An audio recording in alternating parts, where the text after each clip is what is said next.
नमस्कार दोस्तों, आज हम जानेंगे एक औरत आखिर चाहती क्या है। राजा हर्षवर्धन युद्ध में हार गए। हथकड़ियों में जीते हुए पड़ोसी राजा के सम्मुख पेश किए गए। पड़ोसी देश का राजा अपनी जीत से प्रसन्न था और उसने हर्षवर्धन के सम्मुख एक प्रस्ताव रखा।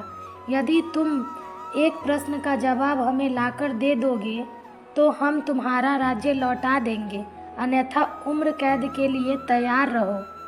प्रश्न है, एक स्त्री को सचमुच क्या चाहिए होता है। हर्षवर्धन ने यह प्रस्ताव स्वीकार किया।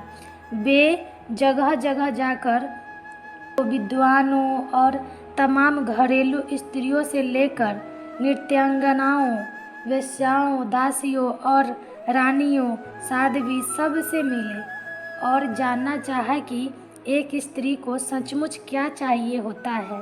किसी ने सोना, किसी ने चांदी, किसी ने हीरे जवाहरात, किसी ने प्रेम प्यार, किसी ने बेटा, पति, पिता और परिवार, तो किसी ने राजपाट और संन्यास की बात की, मगर हर्षवर्धन को संतुष्ट न हुआ। महीना बीतने को आया और हर्षवर्धन को कोई संतोषजनक जवाब नहीं मिला।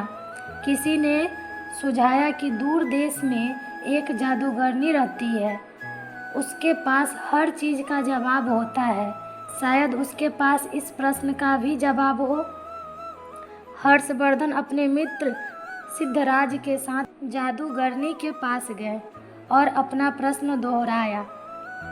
जादूगरनी ने हर्षवर्धन के मित्र की ओर देखते हुए कहा, मैं आपको सही उत्तर बताऊंगी, परंतु इसके वजह में आपके मित्र को मुझसे शादी करनी होगी।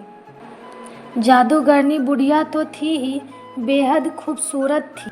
उसके बदबूदार पोपले मुंह से एक सरा दांत झलका जब उसने अपनी कुटिल मुस्कुराहट हर्षवर्धन की ओर फेंकी। हर्षवर्धन ने अपने मित्र को परेशानी में नहीं डालने की खातिर मना कर दिया। सिद्धराज ने एक बात नहीं सुनी और अपने मित्र के जीवन की खातिर जादूगरनी से विवाह करने के लिए तैयार हो गया। तब जादूगरनी ने उत्तर बताया, स्त्रियां स्वयं निर्णय लेने में आत्मनिर्भर बनना चाहती है। यह उत्तर हर्षवर्धन को कुछ जमा पड़ोसी राज्य के राजा ने भी इसे स्वीकार लिया और उसने हर्षवर्धन को उसका राज्य लौटा दिया। इधर जादूगरनी से सिद्धराज का विवाह हो गया। जादूगरनी ने मधुरात्रि को अपने पति से कहा, चूँकि तुम्हारा हृदय पवित्र है और अपने मित्र के लिए तुमने कुर्बानी दी है, अतः मैं 24 घंटों में 12 घंटे तो रूपसी के रूप में रहूँगी और बाकी के 12 घंटे अपने सही रूप में। बताओ तुम्हें क्या पसंद है। सिद्धराज ने कहा, प्रिय, यह निर्णय तुम्हें ही करना है। मैंने तुम्हें पत्नी के रूप में स्वीकार किया है और तुम्हारा हर रूप मुझे पसंद है। जादूगरनी यह सुनते ही रूपसी बन गई। उसने कहा, चूँकि तुमने निर्णय मुझ पर छोड़ दिया है तो मैं हमेशा इसी रूप में रहूँगी। दरअसल मेरा असली रूप ही यही है। बदसूरत बुढ़िया का रूप तो मैंने अपने आसपास से दुनिया के कुटिल लोगों को दूर करने के लिए धरा हुआ था, अर्थात सामाजिक व्यवस्था ने औरत को परतंत्र बना दिया है, पर मानसिक रूप से कोई भी महिला परतंत्र नहीं है।